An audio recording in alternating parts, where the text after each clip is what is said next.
অনেক ভাগ্য করলেই নাকি কন্যা সন্তানের বাবা মা হওয়া যায়।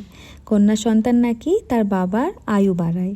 কন্যা সন্তান বাড়িতে আসলে বাড়িতে আর্থিক উন্নতি ঘটে। ইদানিং সোশ্যাল মিডিয়া জুড়ে বড্ড বেশি এই জিনিসগুলো চোখের সামনে আসে। আচ্ছা, তাহলে পুত্র সন্তানের বাবা মা কি ভাগ্যবান বা ভাগ্যবতী নয়? আমাদের পুণ্যের ফল কি আমাদের সন্তান নয়? কন্যা সন্তান যেমন শ্রীলক্ষ্মীর রূপ, ঠিক তেমনই পুত্র সন্তানও শ্রীনারায়ণেরই রূপ। ইদানিং অনেক মেয়েকে বলতে শুনেছি, অনেকেই বলেন যে আমি চাই আমার জন্য একটা কন্যা সন্তান হোক। আপনি চাওয়ার কে? আপনি চাইলেই তো আপনার কন্যা সন্তান হয়েছে সেটা না। আসলে ওপরে যিনি আছেন উনি সেটা ঠিক করবেন কার কন্যা সন্তান হবে বা কার পুত্র সন্তান হবে। আবার অনেক মাকে এই রকমও বলতে শুনেছি যে পুত্র সন্তান হলে তো আর ফেলে দেবো না, সেও তো আমারই হবে, তবে কন্যা সন্তান হলে আমি বেশি খুশি হব, কারণ মেয়েদের নাকি অনেক সুন্দর করে সাজানো যায়, মেয়েদের সুন্দর সুন্দর জামা পাওয়া যায়, এমনকি তাদের চুলের ঝুঁটিও বাঁধা যায়। হয়তো ছেলেদের কোনো জামা পাওয়া যায় না, ছেলেদেরকে সুন্দর করে সাজানো যায় না। আপনারা সাজাতে পারেন না, সেটা আপনাদের ব্যর্থতা।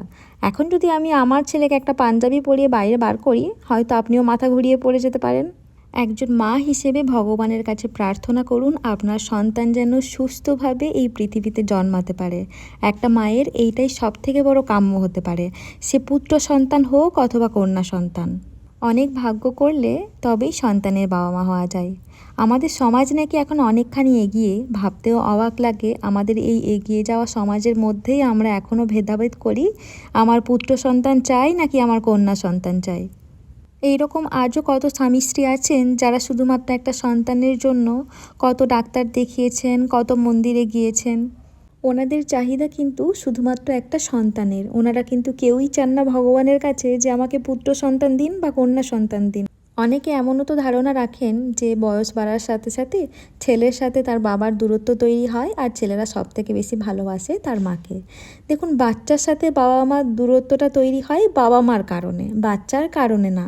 সে ছেলে হোক বা মেয়ে হোক সেটা বড় কথা না। এমন অনেক মেয়ে আছে যার সাথে তার মায়ের সম্পর্ক অনেক বেশি ভালো, তার বাবার সম্পর্ক অতটা বেশি ভালো না। একজন পুত্র সন্তানের মা হিসেবে আমিও ততটাই গর্ববোধ করি যতটা আমি একটা কন্যা সন্তানের মা হলে গর্ববোধ করতাম। আমি আমার বাচ্চাকে সাজাতেও পারি, আমি আমার বাচ্চার সাথে ম্যাচিং ম্যাচিং জামা কাপড়ও পরতে পারি, আমি আমার বাচ্চার ঝুঁটিও বাঁধতে পারি, আমিও আমার বাচ্চার সাথে সব কিছুই করি যেটা একটা কন্যা সন্তানের সাথে আমি করতে পারতাম।